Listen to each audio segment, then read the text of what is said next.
Interviews मैंने बहुत दिए हैं, टीवी पे नहीं, अखबारात को नहीं, जॉब के लिए।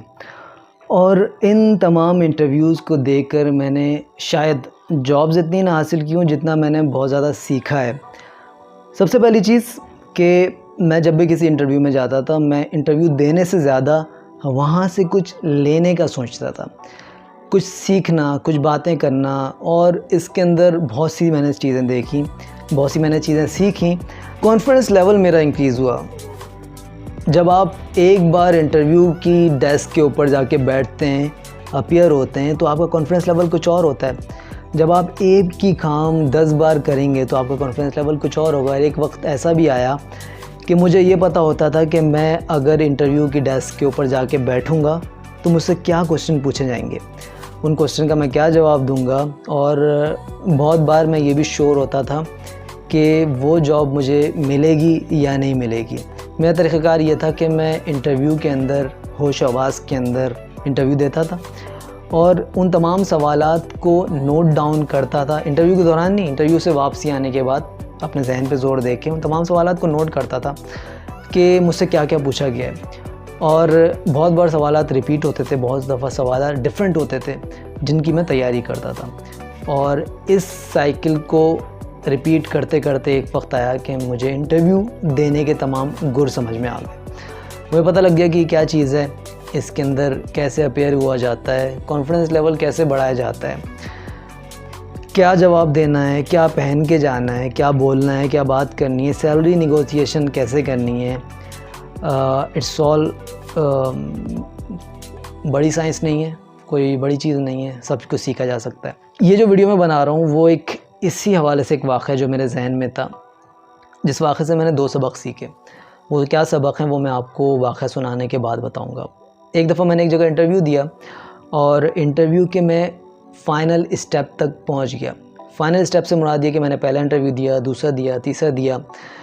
तीसरे इंटरव्यू के अंदर डिसाइड हुआ कि मैं एक दिन उनकी कंपनी में जाके काम करूँगा और उसके बाद उस एक दिन की ऑब्जर्वेशंस के ऊपर एक प्रेजेंटेशन बनाऊंगा और प्रेजेंटेशन उनकी वाइस प्रेसिडेंट को प्रेजेंट करूंगा। तीसरे इंटरव्यू के बाद मैं एक दिन उनके ऑफ़िस गया। उस ऑफ़िस के अंदर एक दिन मैंने एज ए एम्प्लॉय गुजारा, अपने तमाम मुशाहिदात देखे, ऑब्जर्वेशन देखी, लोगों से बातचीत की, इंटरेक्शन की, लोगों के इंटरव्यूज़ किए।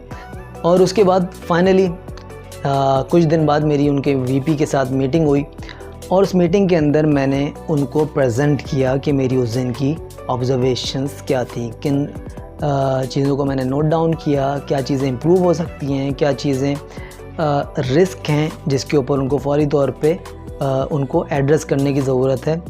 और मीटिंग अच्छी रही। मीटिंग के अख्ताम के ऊपर फ़ाइनल बातचीत शुरू हुई। यही समझ लें कि फ़ाइनल भाव-ताव शुरू हुआ और उस भाव-ताव के अंदर मेरे सामने सवाल आया कि व्हाट्स योर डिमांड, क्या कितनी सैलरी लेना चाहते हो। और मैंने जो सैलरी उनको बताई वो सुन के जो वीपी थे वो अपनी सीट से उछल पड़े, क्योंकि वो जो सैलरी थी वो मेरी करंट सैलरी का डबल थी। मैं 60,000 के ऊपर था और जो भी मेरा इंटरव्यू ले रहा था वो एक्सपेक्ट कर रहा होगा शायद ये 70 बोल देगा, शायद ये 80 बोल देगा, 80 बोलेगा इसको 65 बोलेंगे, 65 के बाद ना तुम्हारी ना हमारी, 70 पे राज़ी हो जाओ। लेकिन 60,000 वाला बंदा 1,20,000 की डिमांड कर रहा है। मुझे वो जॉब नहीं मिल सकी और I don't have any regrets. लेकिन 2 चीज़ें मैंने इस तमाम एपिसोड से सीखी और वो 2 चीज़ें क्या हैं। सबसे पहली चीज़, नो योर वर्थ। अगर मैं 60,000 के ऊपर था लेकिन 60,000 मेरी वर्थ नहीं थी, मेरी वर्थ इससे कहीं ज़्यादा की थी। अगर मैं 60,000 ले रहा था तो मैं अंडर पेड था और अगर मैं 1,20,000 बोल रहा था तो उसकी पूरी जस्टिफिकेशन मेरे पास मौजूद थी। इस करंट पोजीशन के ऊपर मैं एक ख़ास शहर को देख रहा था, एक ख़ास क्लोज लोकेशन को देख रहा था।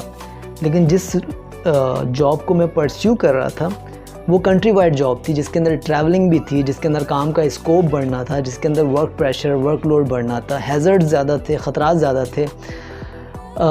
उन तमाम चीज़ों को मद्देनज़र रख के तमाम कामों की लिस्ट बना के एक दिन जो मैंने वहाँ पे गुजारा था, उस तमाम ऑब्ज़र्वेशंस को देखकर मैं अपने आप को जिस वर्थ के ऊपर देखता था वो वर्थ मैंने उनको बता दी कि मैं ये डिज़र्व करता हूँ.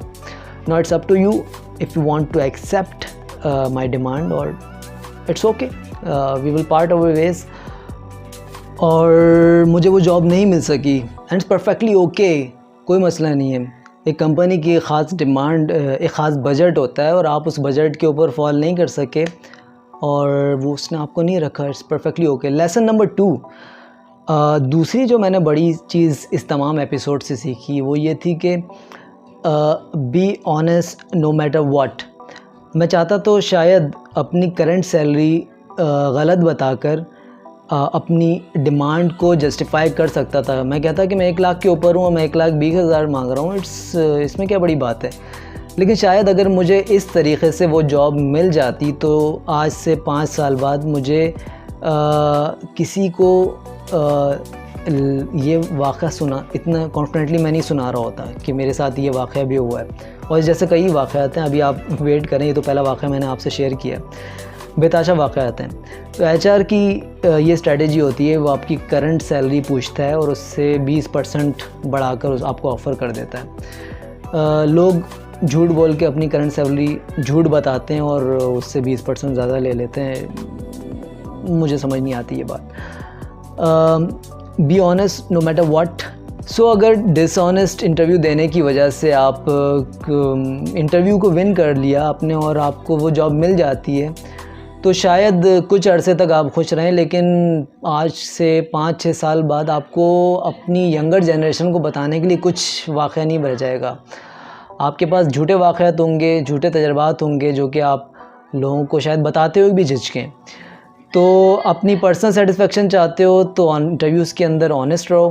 और जो पहला मैसेज हमने डिस्कस किया, नो योर वर्थ. आप जो वर्थ अपनी बता रहे हो, आप जो डिमांड अपनी बता रहे हो, एक एक पाई की आपके पास जस्टिफिकेशन होनी चाहिए कि how you will justify that financials on that position. Thank you very much for listening. And ये मत सोचना कि मैं कैरियर एडवाइस दे रहा हूँ और मैंने इतनी फंकी शर्ट पहनी हुई है. इसकी भी एक वजह है. अगली वीडियोज़ को देखिएगा. अस्सलाम वालेकुम.